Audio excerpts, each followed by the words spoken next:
Hey, thanks everybody for joining us today. Live Music Nation podcast. I'm your host, Jake Gill. Today, we're Michelle Preston. She's from the Whiteface Visitors Bureau.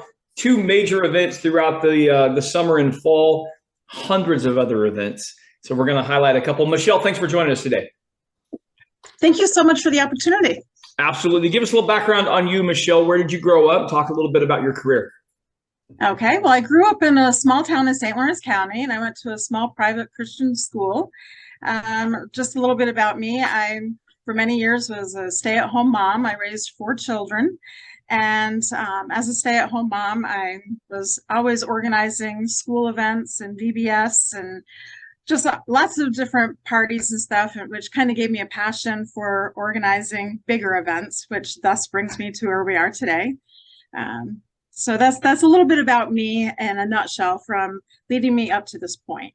Okay, perfect. All right, let's jump in. We weren't going to talk about summer events, but it's early enough in the season. We're going to hit a little bit. Tell us about the Mountain Music Festival. I'm interested in that one for sure. Absolutely. So a few years ago, we had kind of tossed around the idea of starting Music Fest, and then COVID hit, which of course threw a loop into everyone. So last year, we started our first annual Mountain Music Fest, and we had a Motley Crue tribute band that kicked it off, and it was phenomenal. We actually have a very small town, just over 1,400 year-round residents. And for our first event, we had over 500 in attendance. So it was just amazing. And so with last year being such a success, we thought, this is something that we definitely want to make an annual event. So we already have this year's scheduled for July 29th. Okay. And so we changed the music this year. We're going to start off with a country rock band called Tink and Taylor Made. And it's followed by a Journey Foreigner tribute band. So we're kind of mixing it up, and we're all excited. We've got people already sponsoring the events, and we've got food trucks and VIP tents, and we're really getting excited about it. Perfect. All right, let's jump into the fall. Festival of Colors. This is the one that people are going to travel far and wide to see because it is a great time to tour new parts of the country. Talk about this event. Okay, so this is our 19th year. And it started out as just for lack of a better word, a small craft fair. And it started out just in our parking lot and the area surrounding our building here. And then when I took over the event, I added in a baking contest and some live music. And I just felt like it could be so much more. Sure. So I convinced my board of directors, which was not an easy task, but I convinced them to move it over into our T-ball field. And they were very skeptical because it's kind of off the beaten path. And I said, build it and they will come. And that's exactly what happened. So it became a big event, and people come from all over. We've got about 75 plus actual vendors at it. And we've got all kinds of kids activities, live music all day. We always have a type of a cooking contest, whether it's a chili cook-off, cupcake baking, pie baking, some sort of a contest anyways. But it's become a big event that now probably our biggest challenge is we've outgrown that field now. Oh, wow. Congratulations. All right. So I want to hear more about this festival, but I'm super intrigued by your negotiations with the board.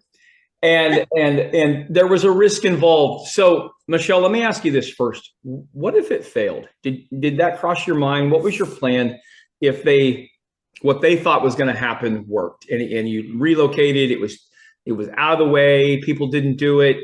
Talk about the risk there. I was so confident I didn't worry about it.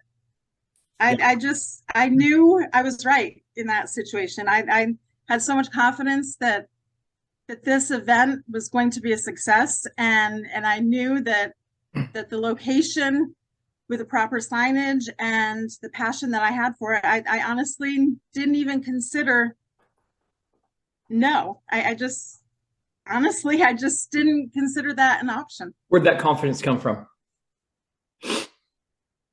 My passion for the event. Okay.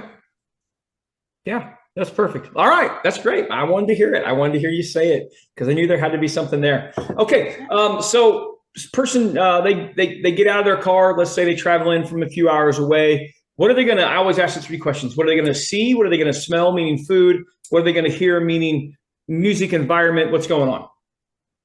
So depending on the time of day that they arrive, they're either going to hear live music, or they're going to hear, if it's like around the middle of the day when we have our children's activities going on, we always have a children's comedy hour. And believe it or not, it's not just the children, it's the children at heart too, that everyone seems to flock over. And we always have the adults as volunteers, which they know if I approach them, then they should run because they don't like it when I volunteer them. But it's this great comedy time when the clown does this routine and everybody gathers around for us. They may end up hearing the comedy time.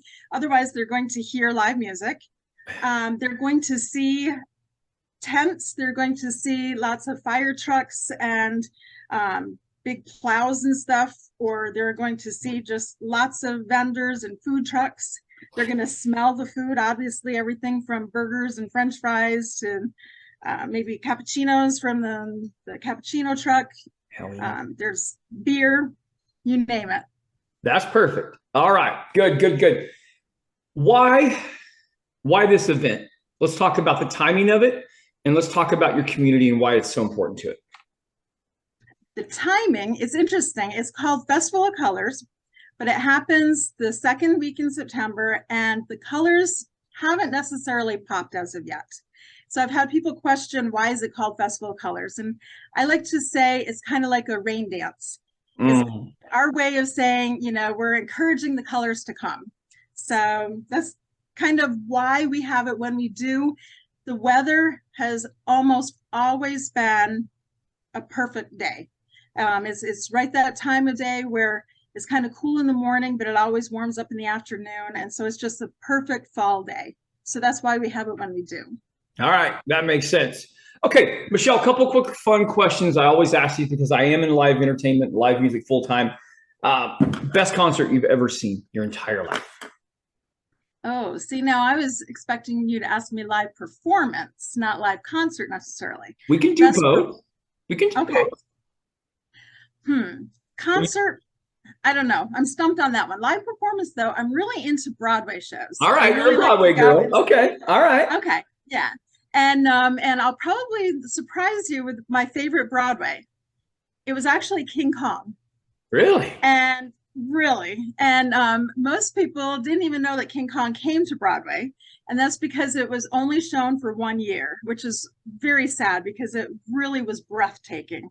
And the theatrics that went into it and the puppeteering was just mind-blowing. So believe it or not, that was my favorite Broadway show. Do you know more about why it lasted a year? From what I could tell, it was just a very, very expensive show to put on because it took so many people to actually operate this ginormous puppet. It was just, words truly cannot put into that's crazy what it looked like. It was amazing. I hope I can Google some video of that later. I want to. You really need to. I actually watched a documentary on how they created it. And that's how I ended up going and seeing the show, is because I found it so impressive. Okay. All right. Best concert. I'm not really a concert girl necessarily. I like to just go to local things, but I've never been to actual big concerts. Okay. Let's formulate the final question then. You get to bring one musical act, dead or alive, to your hometown for your next event. Money's not an issue. Who you bringing? Well, hands down, that's you. Oh, whatever. You get a chance to bring Frank Sinatra from the dead, and you're going to bring some cowboy from Tennessee. I got you. I appreciate that. All right. You get to ask me a question in this next segment. What question would you ask me, Michelle? I would like to know more about Project AK-47 and what it means to you. So Project AK-47, when we first started, and it's not my project, it's a project that I was associated with. I looked for a link. So my story goes like this. So a few years ago, I went to the hospital. I was a chiropractor for 15 years. I had strong medical background. I got sick one night, got better the next day, 2 days later, sick again. Eventually, I recognized it as appendicitis. So I went to the hospital, had the quick in and out, home in 4 hours surgery, Everything was great. 4 days later, got a phone call from the doctor. It was actually a tumor in my appendix, and they didn't get it all.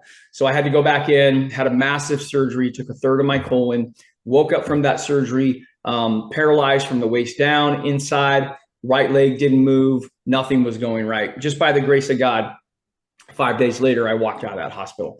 And so I decided that I wanted to use my career, give back as much as I could. I'm a preacher's kid, but church was not where I wanted to perform. It was not my mission. It's not my calling. And so I looked for an organization that I could work with that would benefit a community that was underserved, but also really appeal to the country music crowd. And so we searched for some nonprofits, and Project AK-47 was one of them. And Michelle, it did so well, they actually had to stop the artist portion. And we actually inundated them with so many sponsors of child, they couldn't keep up in the office. They were a very small nonprofit. And so we had to move on. Now I work with a group called Child Fund International.